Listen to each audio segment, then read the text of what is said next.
आप लोगों को कुछ मिला? नहीं सर, ऐसे तो नॉर्मली पता चल जाता है कि आग कैसे लगी, पर यहाँ पर तो कुछ पता ही नहीं चल रहा है कि आग लगी कैसे। अच्छा ठीक है, देखो एम्बुलेंस कहाँ तक पहुंची। जी सर।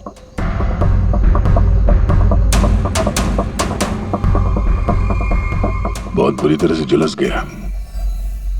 कमाल है, कुछ पता ही नहीं चल रहा कि आग कैसे लगी है।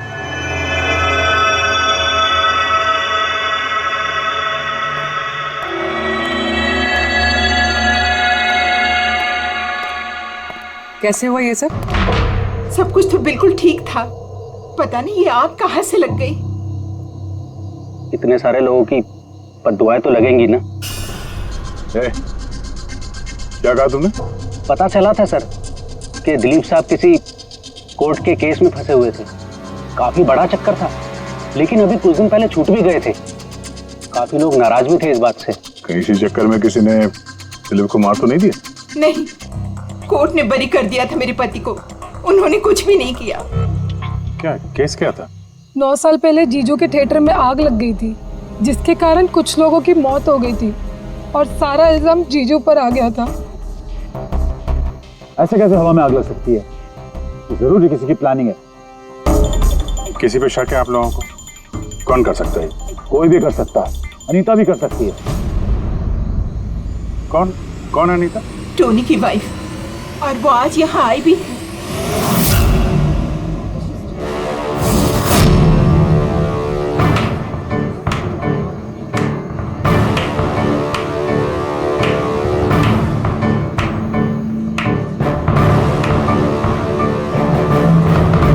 अनीता, दूसरों का घर बर्बाद करके अपने परिवार के साथ खुशियां मनाई जा रही है। वेरी गुड, वेरी गुड, वाह। लेकिन एक बात याद रखना, उन लोगों की तरह तुम भी तड़प तड़प के मरोगे। सिक्योरिटी! ए चुप! आवाज नीचे। निकालो उसको बाहर, निकालो। आउट! लगता है तुम दोनों अपने अंजाम से वाकिफ नहीं। तुम्हारा बुरा समय अब शुरू हो गया है, याद रखना। तूने जो किया है ना मेरे टोनी के साथ, याद रखना, इसके बाद तू नहीं बचेगा। सुना तूने? ले जा इसको। तू नहीं बचेगा, नर्क में चलेगा तू। अरे देख क्या रहा है, ले जा इसे। नर्क में चलेगा तू, तड़प तड़प के चलेगा, याद रखना। अरे जा।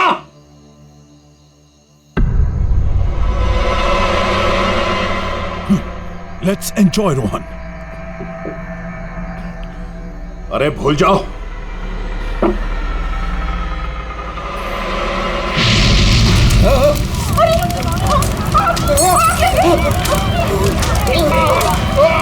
दिलीप और रोहन जिस केस में फंसे थे, उसी केस में कोर्ट ने टोनी को सजा दी थी। अच्छा, किस किस को पता था कि आप लोग यहाँ रेस्टोरेंट में आने वाले? पता नहीं सर। अच्छा, दिलीप जी के आने से पहले इस चेयर के आसपास किसी को देखा था क्या? किसी अनजान आदमी को? नहीं सर, किसी को नहीं देखा सर। ये टेबल किसने रिजर्व किया था? दिलीप जी का फोन आया था, कह रहे थे कि हमारे लिए टेबल रिजर्व रखो। हमेशा यहीं बैठते थे, इसी टेबल इसी चेयर पर, रेगुलर कस्टमर थे हमारे। किसी को पहले से पता था कि दिलीप यहाँ इसी टेबल पे बैठेगा? सर, कुर्सी के पास तो ऐसी कोई चीज नहीं है जिससे आग लग सकती हो। कमाल की मिस्ट्री है यार। सीसीटीवी कैमरा,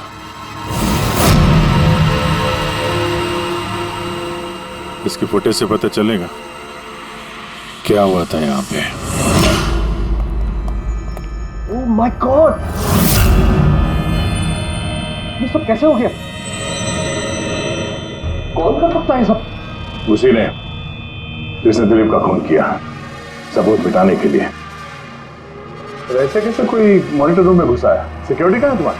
सर, इस रूम में सिक्योरिटी की जरूरत ही नहीं है, इससे पहले कभी ऐसा हुआ ही नहीं है।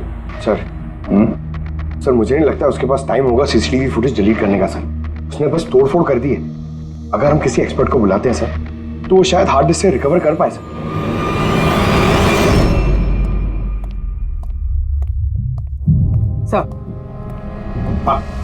सर 9 साल पहले दिलीप और रोहन का एक थिएटर था जिसमें आग लग गई थी। एग्जिट और एंट्री डोर बंद होने की वजह से इस आग में 12 लोग जल के मर गए। विक्टिम्स की फैमिली ने केस किया तो इन्वेस्टिगेशन में पता चला कि उस वक्त एक गार्ड ड्यूटी पे था। हाँ, टोनी। हाँ सर, कोर्ट में साबित हो गया कि टोनी ने बहुत शराब पी रखी थी और शराब के नशे में वो इतना धुत था कि वो इमरजेंसी एग्जिट भी खोल नहीं पाया। हाँ, मगर इस टोनी की बीवी अनीता ये मानने को तैयार ही नहीं कि गलती टोनी की है। सर सिर्फ उसका ही नहीं, बहुत सारे न्यूज़पेपर आर्टिकल्स ने भी कोर्ट के इस फैसले के खिलाफ आवाज़ उठाई थी। जब ये हादसा हुआ था उस वक्त दिलीप और रोहन के खिलाफ सॉलिड एविडेंसेस थे, लेकिन फिर केस चलता रहा। 9 साल हो गए। कुछ विटनेसेस ने गवाही बदल दी और कुछ कंट्री से बाहर चले गए। सर, दिलीप और रोहन ने जरूर पैसे और पावर का इस्तेमाल किया होगा और यह बात टोनी को पता चल गई होगी। उसी ने भेजा होगा अनीता को दिलीप को मारने के लिए। पर फ्रेडी, जब अनीता वहां थी ही नहीं तो आग लगाई कैसे? नहीं, सिक्योरिटी वालों ने तो उसे बाहर निकाला था रेस्टोरेंट में से। ऐसी कौन सी चीज है जो अचानक आग लग सकती है? सर शायद डॉक्टर सालुंके हमारी मदद कर सके, या फिर अनीता।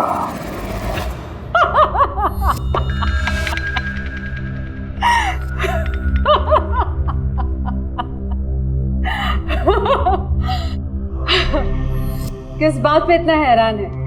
मेरी हंसी पे? क्या दिलीप की मौत पे? दिलीप की मौत पे तुम इतना खुश क्यों हो रही हो? अब मैं खुश नहीं होंगी तो और कौन होगा? कल रात रेस्टोरेंट से निकलने के बाद तुम कहाँ गई थी? जेल, अपने पति से मिलने। वार्डन के पास सारे रिकॉर्ड हैं, आप चाहें तो चेक कर सकते हैं। वो तो हम करेंगे, और ये भी कि आखिर तुमने वो आग लगाई कैसे? कोई काला जादू किया तुमने? दिलीप को अचानक आग कैसे लग गई? काला जादू आता तो जरूर करती, पर मैं बहुत खुश हूं। ये दिलीप भी उसी तरह तड़प तड़प के मरा है जिस तरह 9 साल पहले वो बेकसूर लोग मरे थे, जिसकी सजा मेरा पति टोनी भुगत रहा है। तुम ये कैसे कह सकती हो कि टोनी की गलती नहीं थी? तुम तो वहां थी नहीं। मैं वहां नहीं थी, लेकिन टोनी यहाँ था।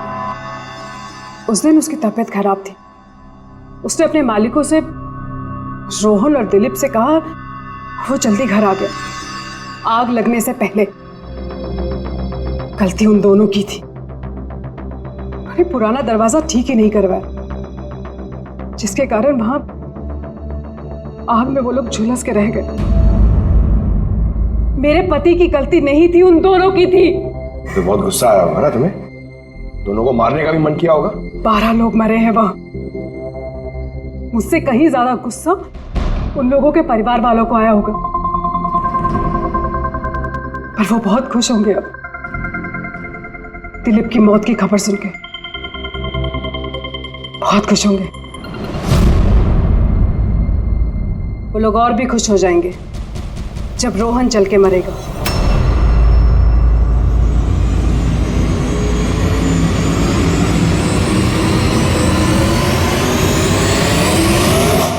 सर 42 लोग हैं, उन 12 विक्टिम के करीबी रिश्तेदार और फैमिली वाले। सस्पेक्ट ज्यादा और वक्त कम। सर सबसे पहले इन 42 लोगों में से उन लोगों के नाम हटा देते हैं जो कल दिलीप की मौत के वक्त शहर में नहीं थे। 9 साल हो गए इस बात को। शायद कितने लोग देश भी छोड़कर चले गए होंगे और कुछ लोगों की मौत भी हो गई होगी। फिर भी पता तो लगाना ही पड़ेगा। देखो कितने लोग शहर में थे जब दिलीप की मौत हुई।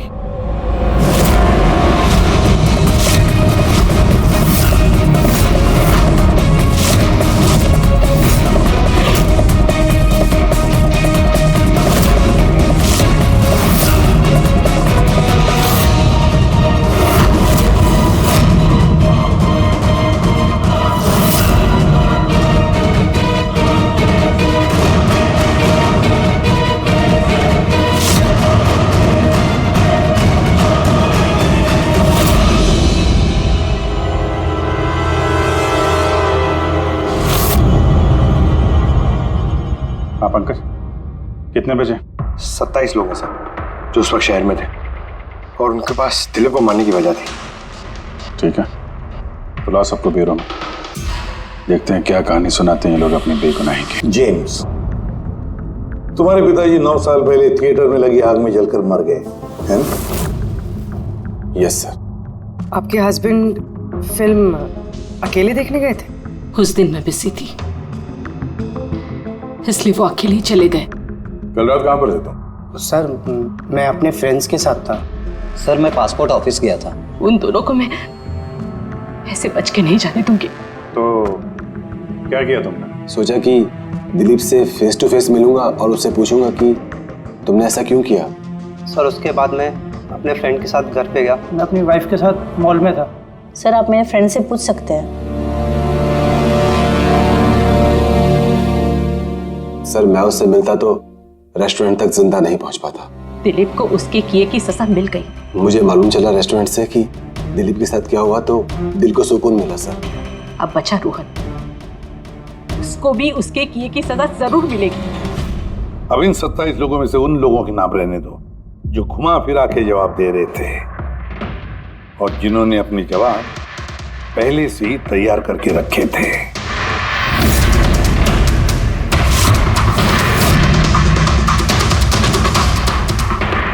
सर अब 15 बजे।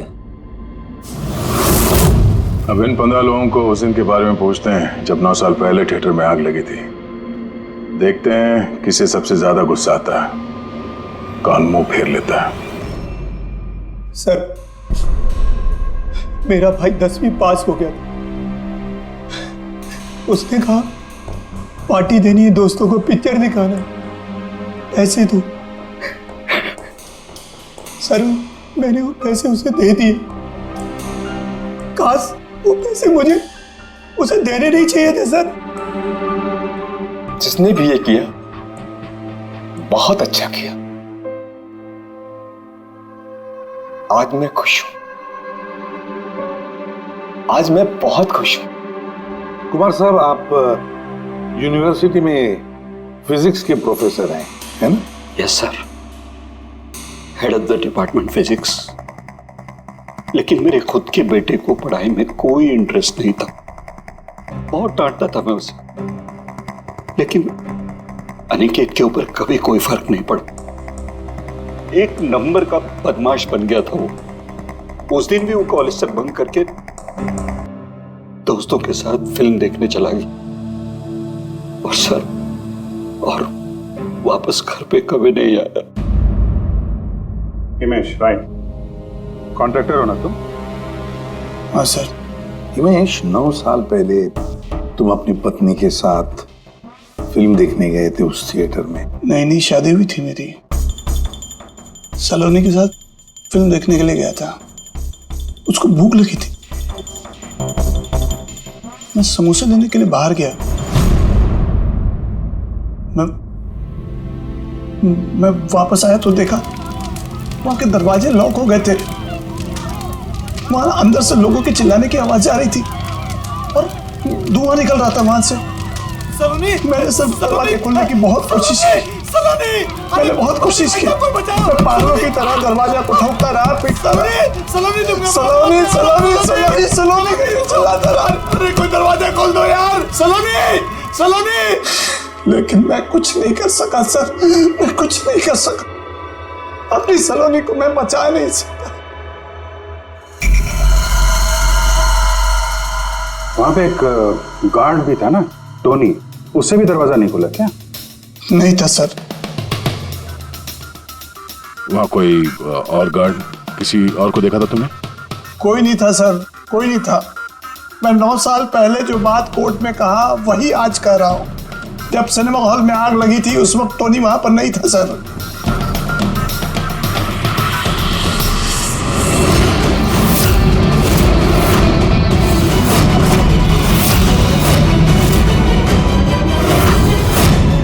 सर ये है हमारे फाइनल 15 सस्पेक्ट जो दिलीप को मार सकते हैं। सो कॉप्स कह रहे थे कि फायरमैन को भी पता नहीं चला कि आग का एग्जैक्टली सोर्स क्या था। उन लोगों को तो जनरली ढूंढ कर पता चल जाता है है कि वहां पर ऐसी कौन सी चीज थी जो तुरंत आग पकड़ती है,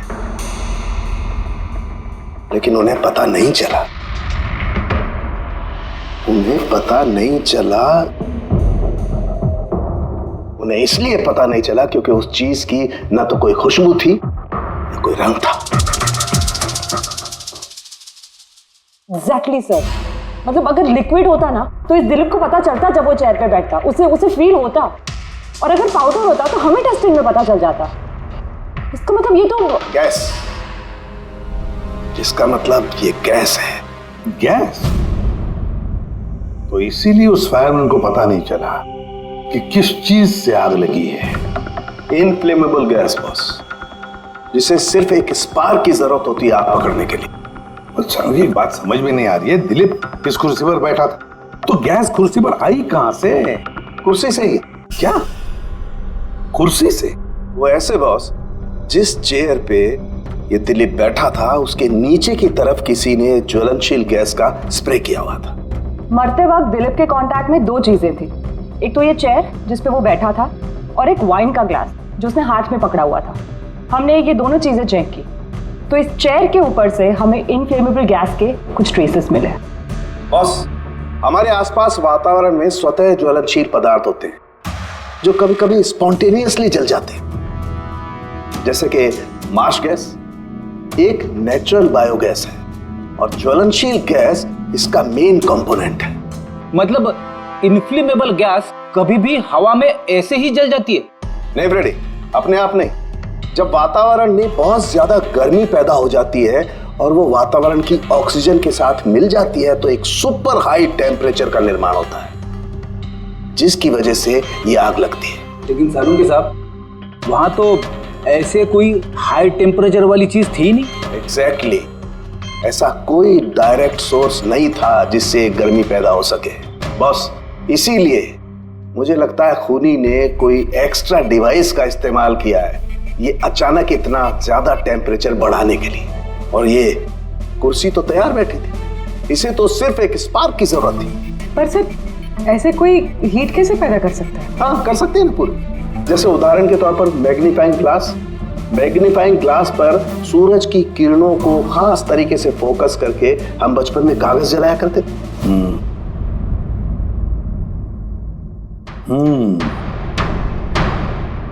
लगता है इस रेस्टोरेंट में फिर से जाना पड़ेगा। पता लगाना पड़ेगा किस चीज से आग लगी।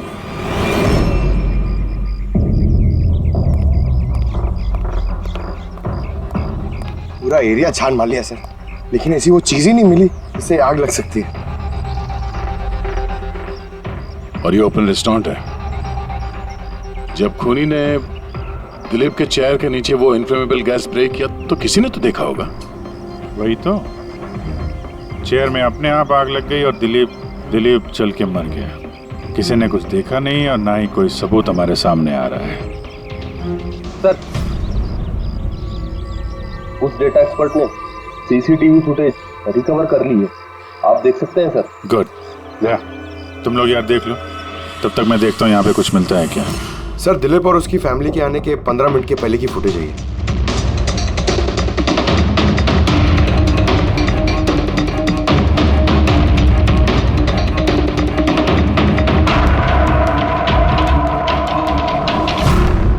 ये कुर्सी चेंज कर रहा है। इसका कोई दूसरा एंगल है क्या? इसी टाइम का चेक करो। एक मिनट सर।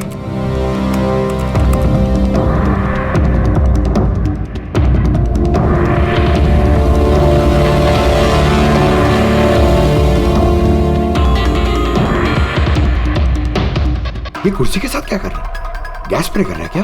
हाँ, उसने अपने चेयर पे गैस स्प्रे किया और उसने अपनी कुर्सी को उस कुर्सी से बदल दी जिस पे दिलीप बैठने वाला था।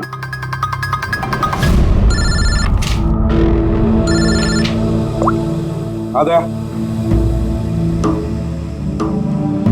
अच्छा, great, good work, good work. क्या हुआ सर? जिसने भी दिलीप की कुर्सी के साथ छेड़खानी की ना, उसका पता चल गया है। वो एक आदमी है, उसका मिलता जुलता हुलिया भी मिला है। अब देखते हैं, जय भेजने वाला है फोटोग्राफ।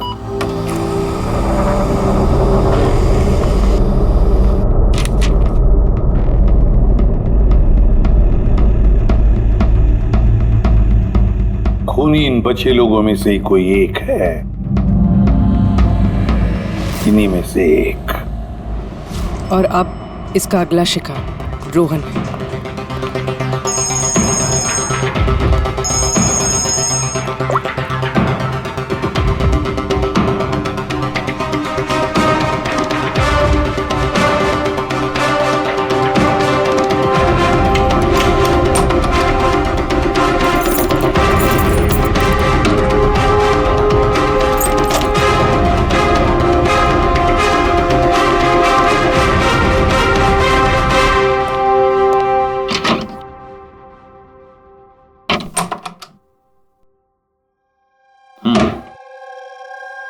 मुझे लगता है कोई मेरी और दिलीप की रिहाई से खुश नहीं है। मेरी जान को खतरा है यहाँ पर। I will talk to you later. Bye. Sir everything is okay. All right, तुम यहीं पर रहना और किसी को भी अंदर मत आने देना। Be alert. Okay? Okay sir.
बचाओ बचाओ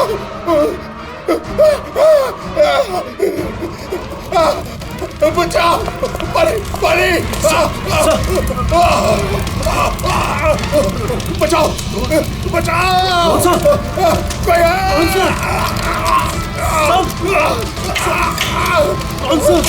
बचाओ परे परे कौन सा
क्या हुआ यहाँ पर और कैसे?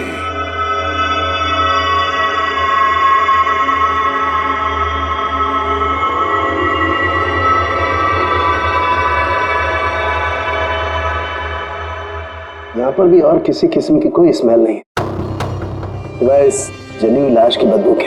यानी ये मर्डर भी इन्फ्लेमेबल गैस से हुआ है? शायद। ये सब हुआ कैसे? हाँ?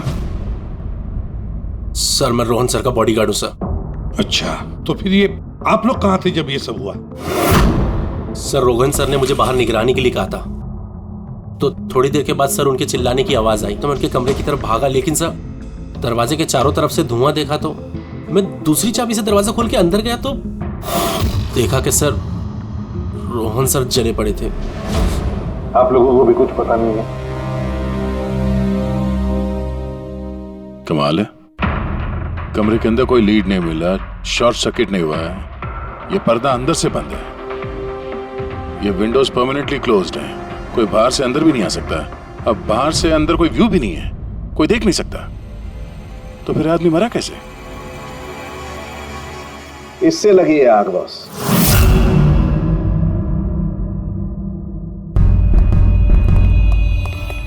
ये इस चीज से ये है क्या सर? फिलामेंट है। फिलामेंट? इलेक्ट्रिक बल्ब के अंदर का फिलामेंट। और जब इस फिलामेंट में इलेक्ट्रिक करंट पास होता है तो ये गर्म होकर के लाल हो जाता है। बॉस, खूनी ने भी इसी टेक्निक का इस्तेमाल किया है उस ज्वलनशील गैस को जलाने के लिए। पर वहां रेस्टोरेंट में जहां पर दिलीप की मौत हुई थी, वहां पर तो हमें ऐसा कोई फिलामेंट वगैरह नहीं मिला। बॉस, इतनी छोटी सी चीज है, वो खुली जगह है, उड़ गई होगी शायद कहीं, लेकिन यहाँ तो पूरा कमरा बंद है, इसीलिए पलंग के नीचे मिल गया मुझे। लेकिन सर, फिलामेंट से करंट पास होने के लिए वायर्स का कोई ना कोई कनेक्शन तो होना चाहिए ना बेड तक। होगा, यही कहीं होगा जरूर। तब पूरा बेड चेक कर लिया हमने, कमरा चेक कर लिया, ऐसा तो यहाँ पे कुछ भी नहीं मिला सर। दया, वो दरवाजा कैसा? मैनेजर। Yes sir. वो दरवाजा कहाँ खुलता है? सर दूसरा रूम है जो इस रूम से कनेक्टेड है सर। अब वैसे ये रूम सील्ड रहता है, इसे कोई खुलता नहीं सर। खोलो दरवाजा। Yes sir. आइए सर।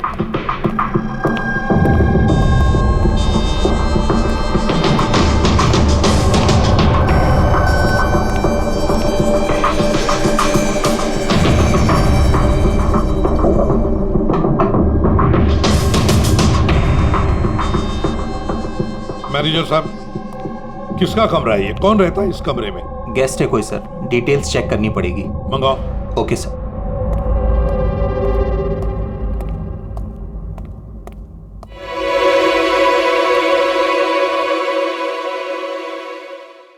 सर, वहां उस कमरे में जो कुछ भी हुआ है सर, वो इसी कमरे से किया गया। लेकिन अगर करंट इस रूम से पास किया गया है तो यहाँ से उस बेड तक कोई ना कोई वायर तो होनी चाहिए ना। और अगर वायर अगर होती तो बॉस रोहन को दिखाई भी देनी चाहिए। हाँ, शायद उसके बॉडीगार्ड ने भी देखा हो। बुलाओ उसके बॉडीगार्ड को। आप आया।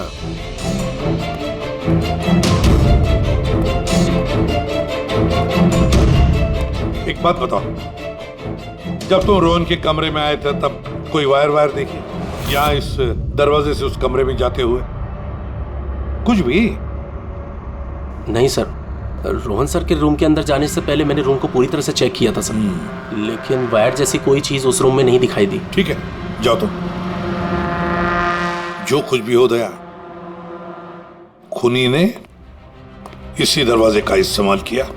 इस दरवाजे से वो रोहन के इस कमरे में आया, उसने बेड पर इन्फ्लेमेबल गैस स्प्रे किया और किसी भी तरह से फिलामेंट को करंट दे दिया। बस फिलामेंट गर्म हो गई और इन्फ्लेमेबल गैस ने आग पकड़ ली, रोहन की मौत हो गई।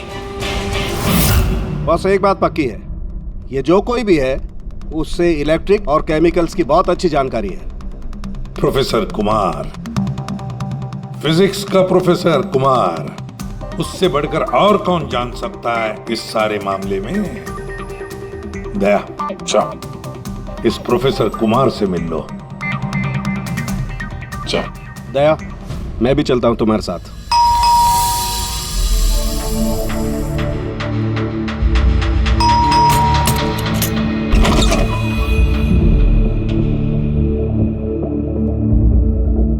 प्रोफेसर कुमार है घर पे? हाँ है, लेकिन आप लोग? सीआईडी सब ठीक तो है ना साहब? हाँ, उनसे कुछ पूछताछ करनी है। कहाँ है वो? बाहर बच्चों को पढ़ा रहे हैं, मैं बुला के लाता हूँ। कोई बात नहीं, हम देखते हैं।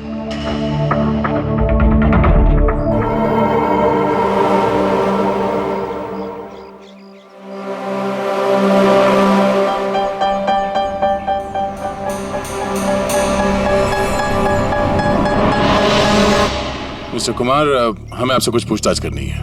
पूछिए, क्या पूछना है? इसे पहचानते हैं आप? ये तो फिलामेंट है। गुड, सही पहचाना आपने। आपको पता ही है फिलामेंट हमें कहाँ से मिला? ये तो आप ही को पता होगा कहाँ से मिला आपको। रोहन के पेट के नीचे से। कल रात उसी पेड़ पे रोहन जल के मर गया। व्हाट? रोहन की भी डेथ हो गई? कल रात आप कहाँ पर थे? रात 9 से लेकर सुबह 3 बजे तक। आप मुझ पर शक कर रहे हैं? ये हमारे सवाल का जवाब नहीं हुआ मिस्टर कुमार। कल मैं पूरा दिन और पूरी रात घर पे ही था। कोई गवाह? जी हाँ, मेरा नौकर रामू और विकास। Please come here.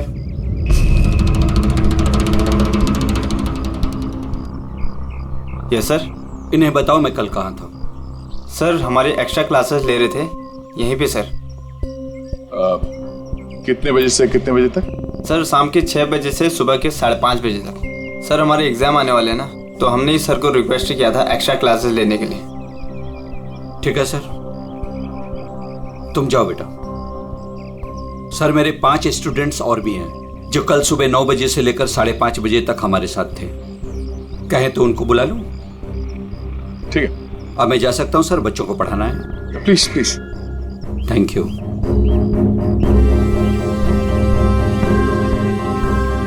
हाँ, तो बच्चों में ये कह रहा था कि बिना सोल्डरिंग वायर के भी हम मदरबोर्ड फिक्स कर सकते हैं with the help of adhesive conductor.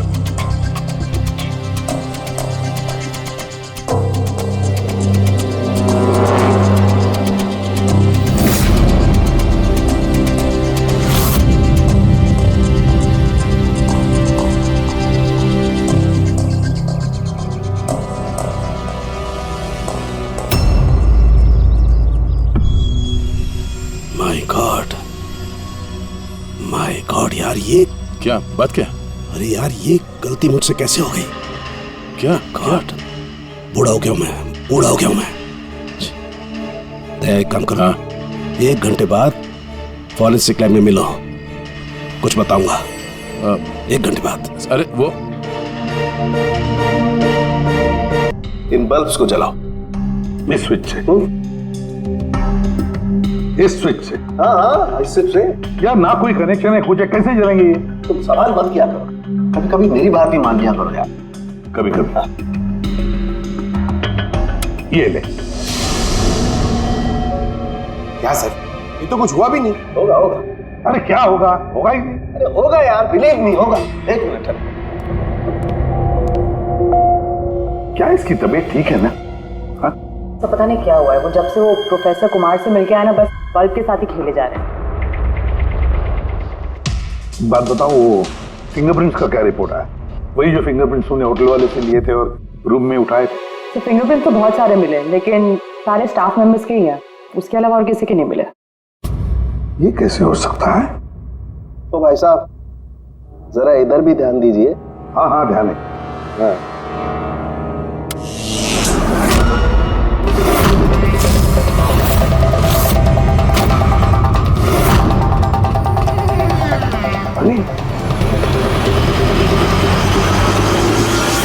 Sir ये बल्ब जलने कैसे लगे?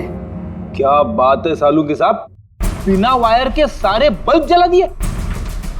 लेकिन सालूंके साहब, ये सब आपने किया कैसे? ठीक वैसे ही हुआ ये फ्रेडी, जैसे कि खूनी ने किया था उस दिलीप की कुर्सी पे और रोहन के बेड पे। जादूगर सालुंखे, जरा साफ साफ बताइए, आपने ये किया कैसे? करंट क्या हवा में से आया? हवा में से नहीं आया बॉस, करंट आया है इलेक्ट्रिक पेंट के जरिए। Electric paint? हाँ, इलेक्ट्रिक पेंट। दरअसल बिजली के जो तार होते हैं वो मेटल के होते हैं, और metal is a good conductor of electricity, इसीलिए करंट उनमें से पास होकर के जाता है। ठीक इसी तरीके से कुछ पेंट भी होते हैं जिन्हें हम इलेक्ट्रिक पेंट कहते हैं, और ये भी गुड कंडक्टर ऑफ इलेक्ट्रिसिटी होते हैं। इनमें से भी इलेक्ट्रिसिटी पास हो सकती है, और कमाल की बात यह है कि ये किसी भी कलर में मिल सकते हैं, जो आसानी से किसी भी बैकग्राउंड में मर्ज भी हो सकते हैं। ओह, इसीलिए मैं होटल रूम में और रेस्टोरेंट में कुछ दिखा नहीं सर। Exactly that. खूनी ने दरअसल होटल के कमरे का और रेस्टोरेंट के फ्लोर का, दोनों का कलर इस कलर के साथ मैच किया, इसीलिए हमें दिखाई नहीं दिया। तो ये इलेक्ट्रिक करंट, आई मीन ये जो इलेक्ट्रिक पेंट है, ये आसानी से मिल जाता है? हाँ, मिल सकते हैं।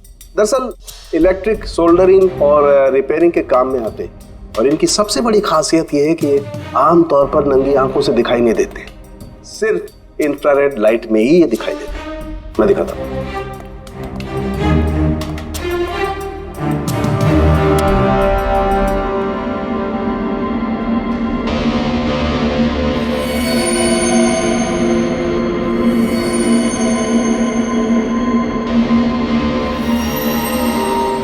देखा बॉस? हाँ, खूनी ने भी ऐसे ही इस इलेक्ट्रिक पेंट का इस्तेमाल किया और ये सर्किट बनाया।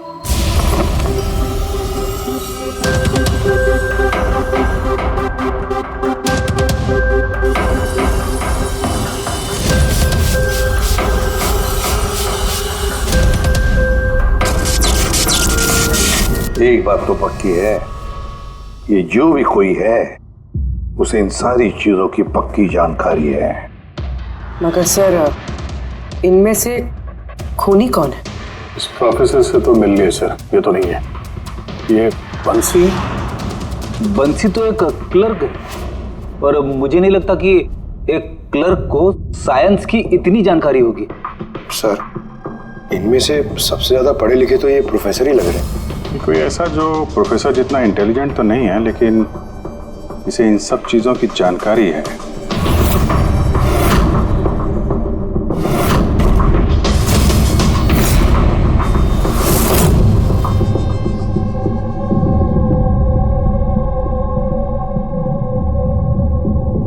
वो ये है अभिजीत, ये है वो। याद है क्या कहा था इसने, कि क्या काम करता?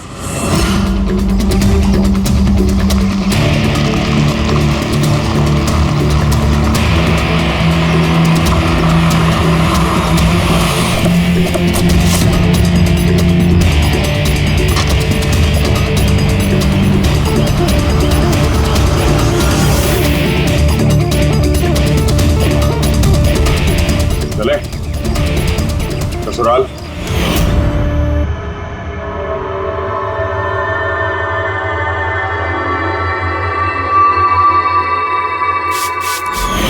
दिलीप और रोहन पर केस हुआ था, लेकिन मुझे मालूम था अपने पैसे और पावर के दम पर वो छूट जाएंगे।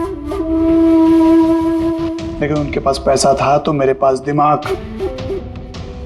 कई महीनों तक उनका पीछा किया, वो कहां जाते हैं, क्या करते हैं, किससे मिलते हैं, सब कुछ।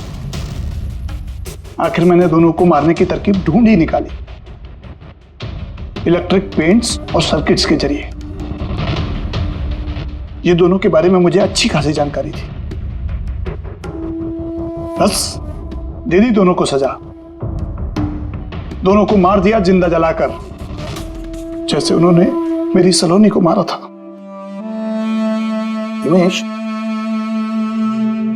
तुम्हारी पत्नी के साथ जो कुछ भी हुआ उसका हम सबको अफसोस है, लेकिन दिलीप और रोहन को मारकर तुम्हें क्या मिला? क्या तुम्हारी पत्नी वापस आ गई? बदले की आग में तुमने 2 लोगों की जानें ली। कानून तुम्हें कभी माफ नहीं करेगा, तुम्हें कड़ी से कड़ी सजा होगी।